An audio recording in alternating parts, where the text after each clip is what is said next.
everybody! Today I'm going to be doing the Elements book tag, which I was tagged to do by Lindsay Reeds and Penelope Picks. I'm just going to jump straight into it because I've been wanting to do this tag for ages and I haven't got around to it yet, so I'm just going to do it quickly. The first question is to find a book with water on it, and for this I chose Ingo by Helen Dunmore. This is I don't know if it's classed as a young adult book or a children's book, but I read it when I was about 12, I think.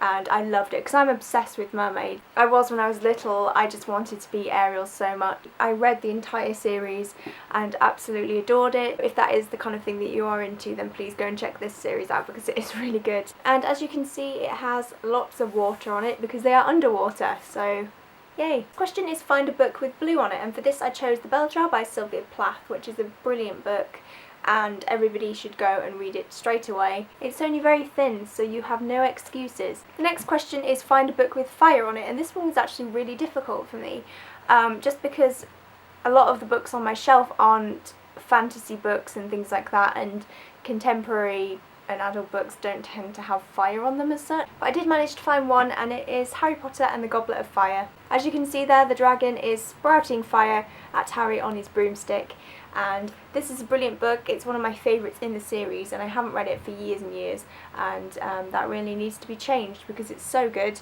And yeah, it's very pretty and it has fire on it. Yay! The next question is find a book with red on it, and for this I chose The End of Mr. Y by Scarlett Thomas. This is actually a new purchase of mine that I got from a charity shop that will be in an upcoming book haul, hopefully. This has red all over it, so I thought this would be a very good answer for this question. The next question is find a book with earth on it, and I found this one quite difficult as well. I imagined earth was just like trees and things like that, so I looked for books on my shelf that had trees and such on them, but surprisingly not many of them did have. I thought more of them would, but I did spot this one in the kind of childhood section of my shelf, and it is The Price of Paradise by Colin Brake, and this is a Doctor Who book. You may sometimes spot them in the background, they are on the shelf somewhere. And I have a lot of these, especially from series 1 and 2. I think this one and The Stone Rose was always my favourite. I always just really loved them. The spine is going and all the pages are dog-eared. This has like trees on it. Yeah, it looks very earthy, like this bit up here in the back looks like bark.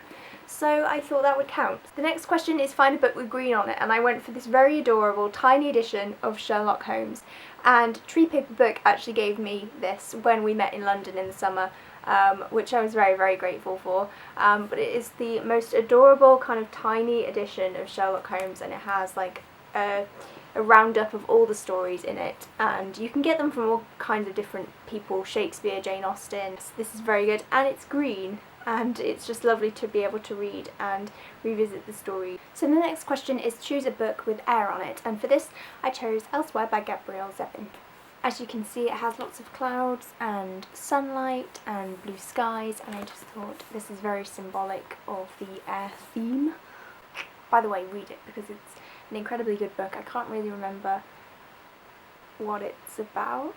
I know it's some kind of like afterlife story, and they kind of de-age while they're up there, which sounds really weird, but yeah, it's very good, so please go and check it out if you haven't already. And the next question is find a book with white on it. For this I chose Little Women by Louisa May Alcott. This is the Penguin Threads edition and it's absolutely beautiful. I love these editions. This is one of my favourite classics of all time. I absolutely adore it. So I decided to pick this one because it's white and it's beautiful. And the final bonus question is find a book with green, blue, red and white on it. For this I chose The Adventures of Robin Hood by Roger Lancelyn Green. We have the white castle there in the middle, we have the red deer, we have the blue kind of deer over here and the blue trees, and then the green background. Oh, it's just collapsed. So that was the Elements book tag. I hope you guys enjoyed it. I'm not going to be tagging anybody because I think everybody's done this tag by now, but if you haven't then please do and link me to it because I would love to watch them all, and I will hopefully see you in my next video. Bye!